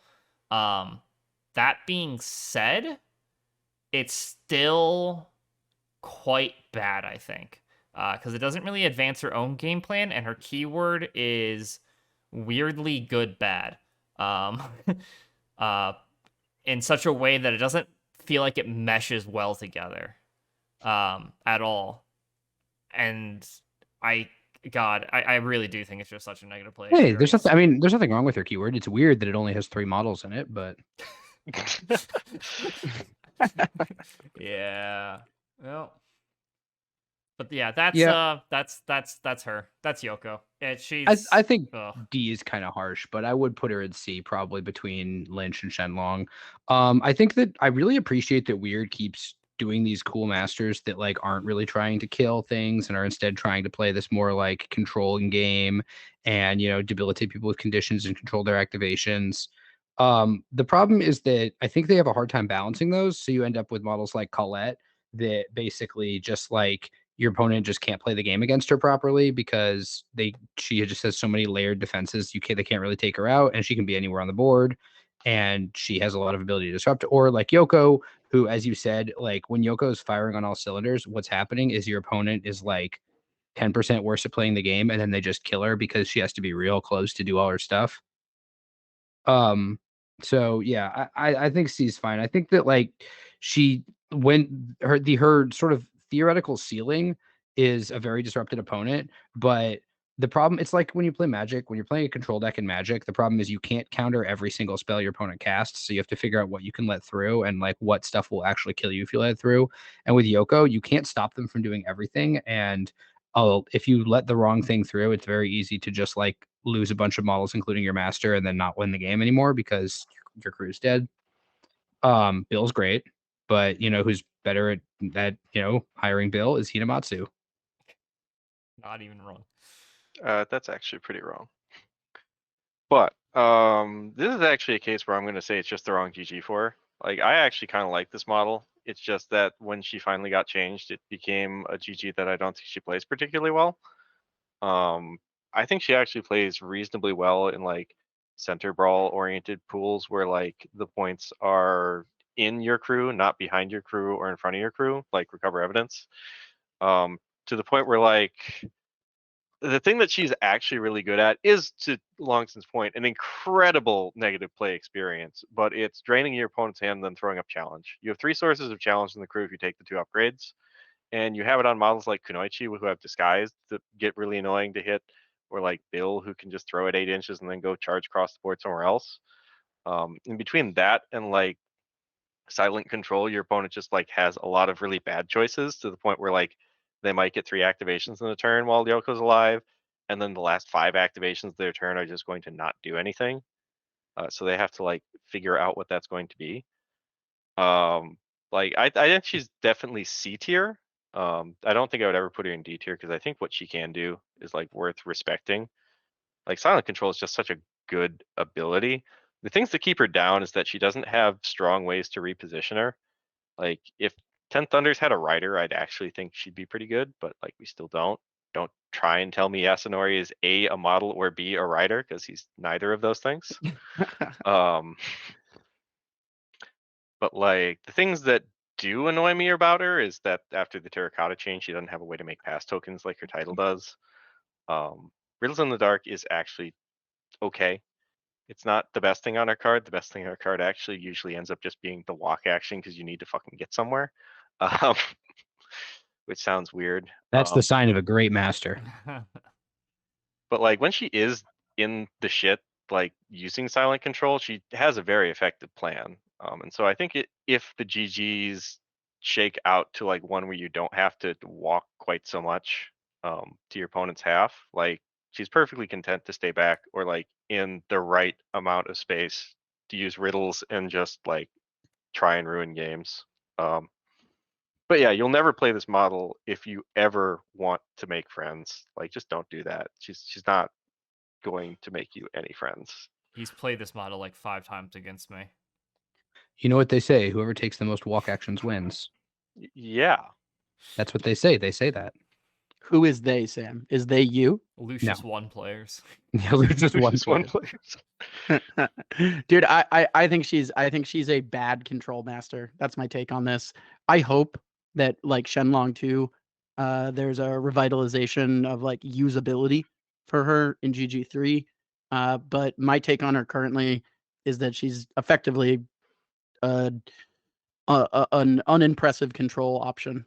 It's kind of my thought. Yeah, so the only other reason I'd put her maybe at D is just the sheer fact that if you play against any keyword that has an inherent way to get a plus flip that's not focus, this crew just melts.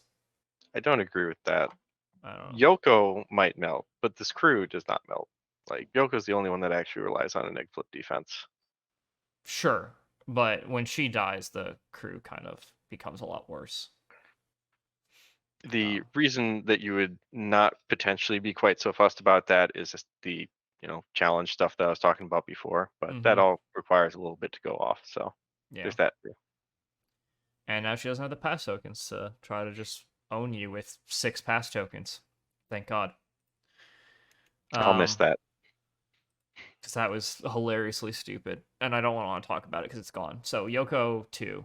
Youko 2 is actually just a good master. I'm surprised I don't see it played more, especially because I play a lot of crews that actually have high armor. Crews like Mei Fang or Hoffman, and I think perfectly good against those, especially having stealth. Obviously not as good against Mei Fang with stealth, but Slippery is obviously very strong. It's just what she can pull off as an actual ninja. She looks really cool. She's no longer just based around the simple fact that she needs you to not flip well or have inherent tech against her. She can actually plan around her own game plan instead of planning around a hopeful game plan. And that's so much better in my mind. That's a consistent master I'd be ever willing to play. And she does that. And her bonus action is pretty amazing if you just want kings. Starting with 2 pass tokens is just, oh my god, it's so broken. Pass tokens are so broken. And yeah, overall, I think this model, I shockingly should see more play. I think it's a bit more specific. I don't even think it's that much more specific schemes and strats. I think obviously being walk 6 and having some pretty decent defensive tech, which sometimes just forcing your opponent to go with 2 models before you go with your crew, allows her to be really strong. And I'm wondering how bold I am in putting her in A, but I think B is probably correct. But I'm going to slam her in A until Landon tells me why I'm wrong. I would put her in B, but like high B. Like I would put her at the top of B. I like this model. I think she's cool. I think she does a lot. I think that a lot of the stuff she does is harder to pull off than it looks like it's going to be on her card. Like, she like she likes, handing out distracted, but unlike some of the other distracted masters, she doesn't just generate all the distracted you could possibly need herself. So, you need your models to be doing it. And I mean, her crew obviously hands out a bunch of distracted, but it's not free. It takes AP, takes guards. But she has good actions. I think that her melee attack is not something I see people do very often. Which is weird because it seems very strong, but like in games that I've played against her and in games that I've watched with her, she just doesn't make melee attacks very much, which is I think just a sign of how like cool the rest of the stuff on her card is. Um, yeah, she seems fine. I think that what's keeping her out of A is because I do think there is something keeping her out of A, and what is keeping her out of A for me is the fact that like there's aside from Bill and Hinamatsu, there's like not much in her crew that is just like great models that you want to take every single time. One Kunoichi, sure. One Kunoichi.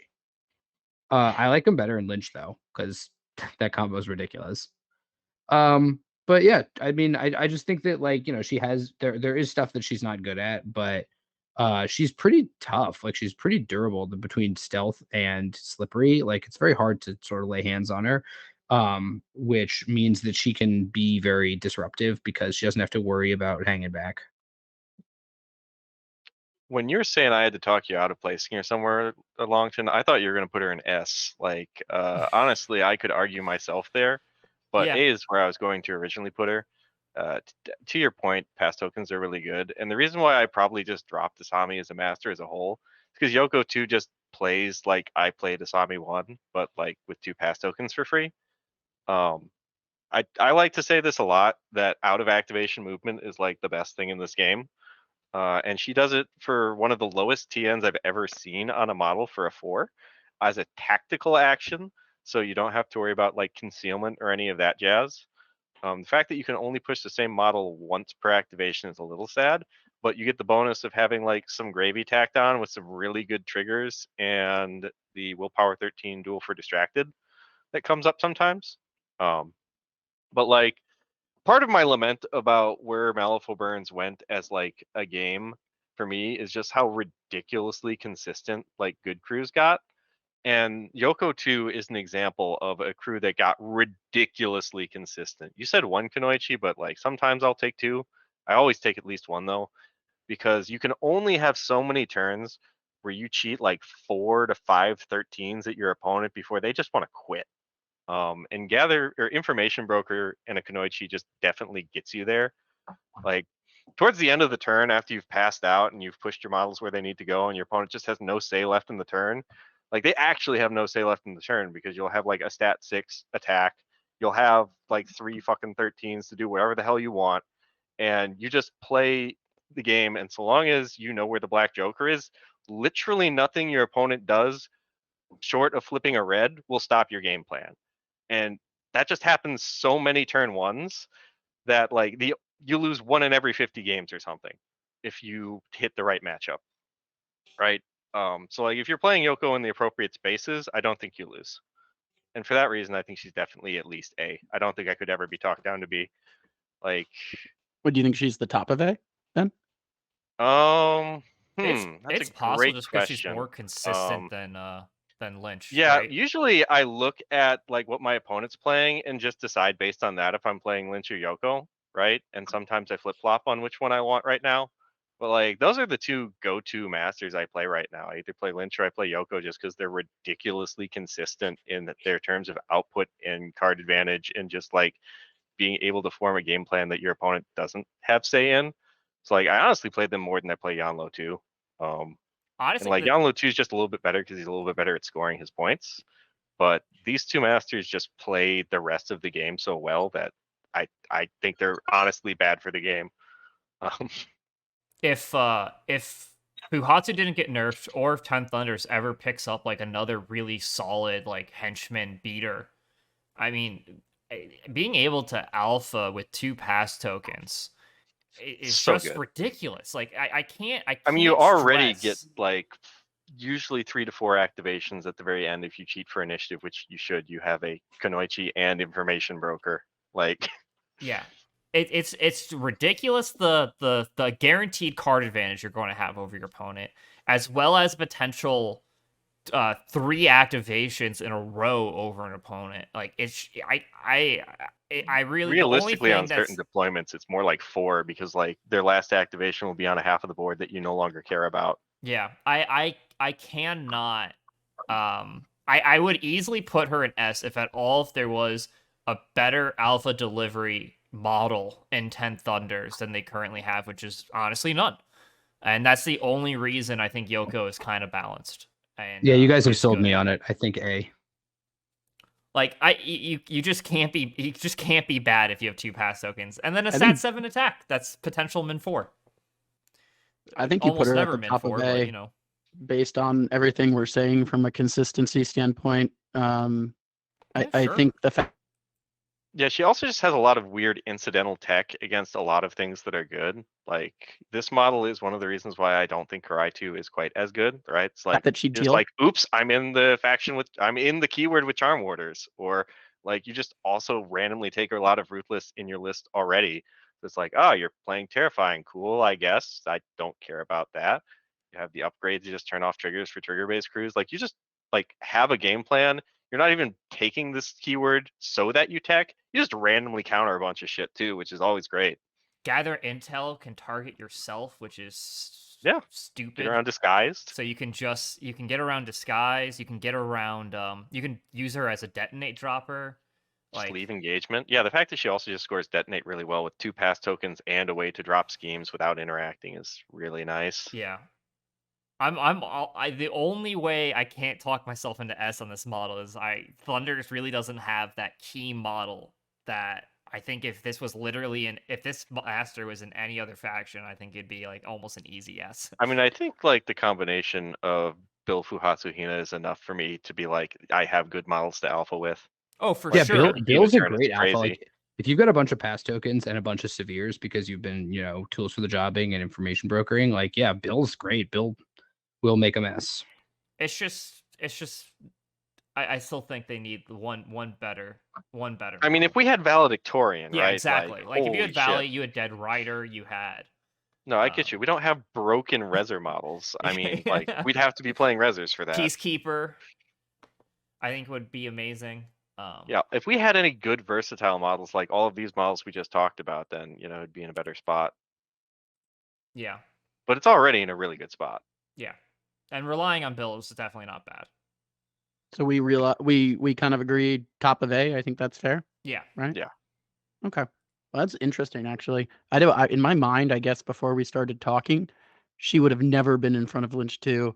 And then, after this discussion, So, like, I here's the see thing with, it. like, I get Lynch it. 2. Lynch 2 usually ends up with an assortment of severes at the end of his turn, but he never guarantees that he has the 13. And so sometimes you just lose the card war. But like Youko 2, you always have a pair of 13s at any given time during a turn. also you And can I- just put 3 mins on top of their deck sometimes. Like, I also think another important thing to think about, or at least, say, is that Lynch 2 has an Achilles heel that is kind of marketed and very easy to see. Oh yeah. Like, Whereas on the if you flip have side, a way to attack Lynch 2's willpower 4, like yeah. And then, That's but then, stretch. the flip side of that, right, and the foil of that is that Yuko 2 just has a bunch of good shit that, like, hey, the more you read it, the more text is on that card, So Yeah. Like honestly, we talked about how putting out distracted is hard for her, and I don't even disagree with that with the crew that I play. But like I put out maybe 2 to 3 distracted a game, and like that's more distracted than I needed that game. If distracted's ever on an enemy model, that wasn't ever something I planned to do, it just happened. And yeah, sometimes just that just a kind of like pleasant ruins mistake. a turn. yeah, and it's also not even like hard to try to guarantee like 1 min for backstab. Because you can get the guaranteed one from information broker, and then you just got to find one somewhere else in your whole entire turn or crew or previously handed out. Yeah, information brokers usually when the distracted comes out, where it's like, oh, someone's trying to kill Chio and failed. Like, oops, I guess they gained a distracted now. Yeah. I think we agree on this. I think this is reasonable. So, or we're all just gonna say old Fuhatsu is the 3 best versatiles of all time. No, he unfortunately No. he has gone to the happy hunting ground. That is not true, but go on. I guess Old it starts with Fuhatsu Haku. has gone to the happy hunting ground. Oh, sure. Yeah. I think so, Fuhatsu's still playable, completely playable. Mr. Haku, what are your feelings on the versatile assortment? For me, I always have to put Charm Mortars first. I despise this model. It's super good, and sometimes it just wins games, especially against me with that bonus action. I don't know if I've ever not seen it deal 4 damage and just own me turn 1. But even without that, it obviously all around is a pretty amazing model. Jinx is really good. The card's good. I don't need to talk it. People know what the hell the card does now. I think for the second one, I wonder if I debate saying Sun Qiang at all. Whenever I No. see him, he's super annoying, but it's Pacific Cruise, so okay, yeah, fair, sure. I'll take the no. I will say Terracotta Warrior, even though I know Landon hates it. I love it. I think it's a good. I love drawing cards, and it doesn't really die. That one's respectable, even if I don't agree. That's something I always look forward to. And I think the last one, they might not be amazing right now, but you got to give it to the potential of Hucksters to just be disgusting. Yeah, let's go. I love Hucksters. I think Hucksters.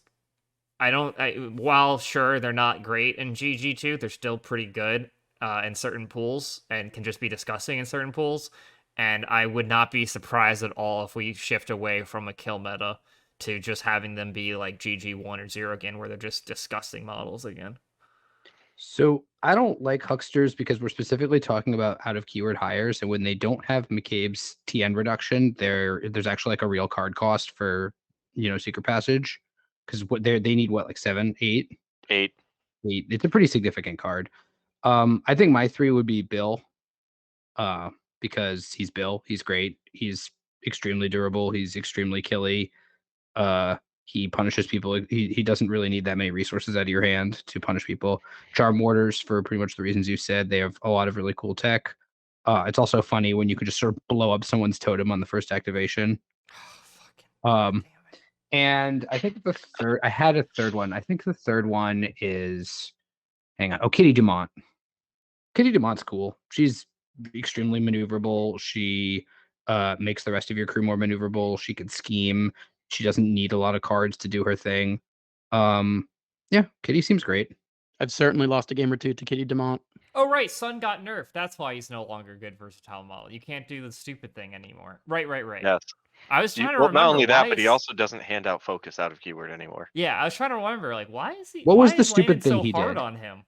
He used to heal a model when you pitched for his, or when you placed near him, and it didn't used to be once per turn. So like just taking a 2-stone upgrade for hard to kill and Sun Qiang meant you had a literally unkillable model so long as you had cards in hand. That was really good for some reason. I forgot that got nerfed, and I'm like, why is Landon saying no? Wasn't that combo disgusting? Right, doesn't work anymore.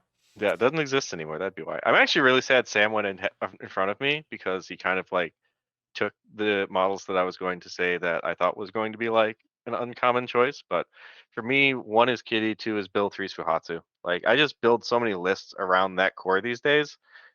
Actually, no, replace Fuhatsu with Kunoichi, but Fuhatsu is like number 4. Yeah, Tools for the Job is sick. Yeah, Kunoichi I run in actually a lot of lists now as well. So yeah, it's a revised list. Kitty, Bill, Kunoichi. Because like I just build half my list with those models these days. Not like for lack of trying, but Tools is just really good on top of a model that just hands out 2 focus. Like those are usually 2 separate jobs that you have for models, and it does both, and that's really good. So then I guess since I'm starting from the bottom, Bill just is the quintessential tanky 10 Thunder model that doesn't exist in most keywords. So like you're looking for an out of keyword hire, it's usually Bill, because a lot of keywords in 10 Thunders just lack that consistent like rock piece that does damage and hold space on a board. And then like the reason why he's the best at it is because he also counter schemes / dick punches your opponent when they don't try to scheme with his heroic intervention, to the point like he can affect spaces on the board that he's not even on while holding space and killing models. So he's like probably my favorite model in the faction, honestly. And then lastly, Kitty is just good in a lot of game plans because, as I've mentioned, out of activation movement is good, card advantage is good. She's like the best support piece you could ever ask for. 10 stones is a bit of a price tag for it out of keyword, but like usually you can justify it because even after she's done supporting at move 6 Incorporeal with a bonus action to drop a scheme marker twice a game, she's really good at just scoring points after you're done unpacking. Like, she's good. That's the word of the Pope. That's it. I would say mine are Charm Order first, Bill second, and Kitty third. Maybe Bill and Kitty are kind of interchangeable, but those are the three for me, I would say.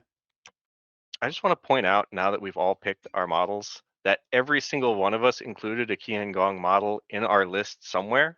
And that's part of why I value Youko so highly compared to like maybe other people, if they were to remake this list, would trash talk her a bit more. Like, her keyword is actually just solid gold aside from like 1 or 2 models. Mm-hmm. No, I mean, that's Kunoichi, Bill, and are obviously really strong, and then Yeah. Charm Orders as well. It's And why I think it's why I really Shojo's like the pretty bands good. format, because I can just easily say Qian Gong against every 10 Thunders player I play against. Yeah. Hey, thanks for watching the 10 Thunders tier list. I think this is a very interesting faction where they have some of the best masters in the game and then some of the absolute worst, or close to like unplayable / why are you playing this over the other options? It's just so clear. I think that's why we're ended up seeing such a high bottom on this crew. I actually think there's a pretty big cavern between the top tier masters in this and the bottom tier masters in this. Like, it's a quite huge divide that's not as clear on the tier list. But that's just me. It's a very interesting faction, and I hope we see more Youko 2. Never Youko 1. Please, no.